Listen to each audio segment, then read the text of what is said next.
Bonsoir Linda.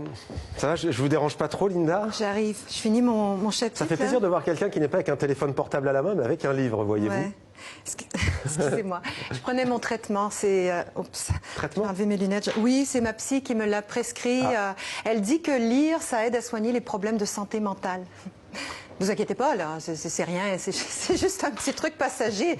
Ça va s'arranger, c'est rien de grave. Je me sens déjà mieux là, depuis que j'ai commencé mon livre.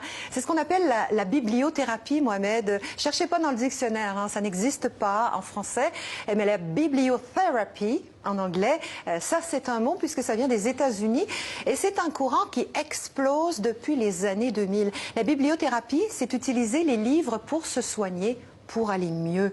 C'est un concept qui est expérimenté pour la première fois durant la Grande Guerre, 14-18, à l'hôpital militaire d'Alabama aux États-Unis. On l'utilise pour soigner les troubles post-traumatiques des soldats. Et vous savez ce qu'on leur fait lire, Mohamed? Non. Des romans de Jane Austen, l'écrivaine anglaise. Elle a un style plein d'humour, d'ironie, de parodie, et ses romans emmènent les patients ailleurs. Vous savez, quand on lit, on est obligé de se concentrer, sinon on ne comprend rien. On oublie nos soucis. Notre esprit se détend, notre corps se relâche.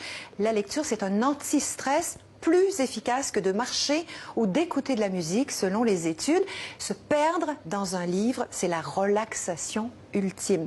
Et puis, il y a autre chose. Lire un roman, une nouvelle, une biographie, un poème, c'est entrer dans un monde, c'est vivre d'autres vies à travers celle des personnages. On pense à Solal dans Belle du Seigneur, Emma dans Madame Bovary. Le roman nous plonge dans les pensées des personnages, dans leurs émotions. Il y a une historienne française, Marielle Massé, qui dit quelque chose de très beau à ce propos. Elle dit « Le livre, c'est une puissance qui tire en nous des fils et des possibilités d'être ».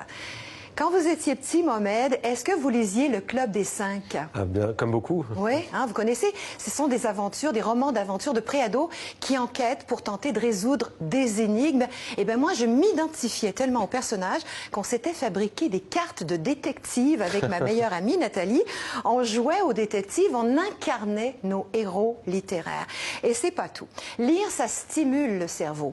L'imagerie médicale nous a appris que lire un bon livre augmente les connexions neuronale. C'est comme faire du sport. Lire, c'est une gymnastique du cerveau et cette activité neuronale, elle se poursuit pendant plusieurs jours après la lecture. Vous savez, quand on pose son livre, l'histoire continue à nous habiter.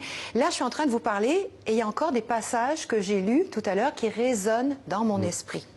Morale de cette histoire, il ne faut jamais cesser de lire tous les jours. Je vais donc reprendre mon livre, si vous permettez. Moi aussi, Linda. Parce que je suis devenue accro, vous aussi, vous lisez très bien.